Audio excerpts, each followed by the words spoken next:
to 11. Let this mind be in you, which was also in Christ Jesus,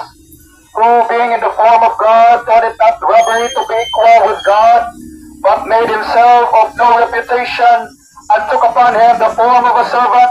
and was made in the likeness of men. And being found in a fashion as a man, he humbled himself, and became obedient unto death, even the death of the cross. Wherefore God also hath highly exalted him, and given him a name which is above every name, that at the name of Jesus every knee should bow, of things in heaven, and things in earth, and things under the earth, and that every tongue should confess that Jesus Christ is Lord, Jesus Christ is Lord, Jesus Christ is Lord, to the glory of God the Father. Higala ninyo ng Biblia,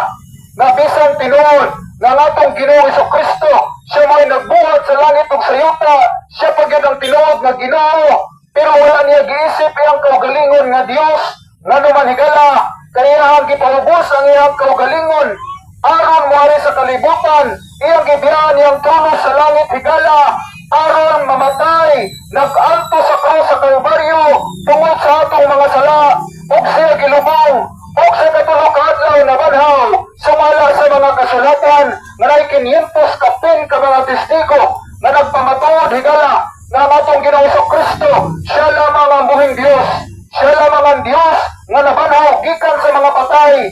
Jesus Christ is the Prince of Peace, He is the Savior and our Redeemer. Jesus Christ is the King of Kings and Lord of Lords. Higala, muna ang mayong balita na among giwali diri kaninyo, among gisipya sa prisuhan, among gisipya sa mga eskwelahan, o among gisipya sa kadalanan higala. Ano man,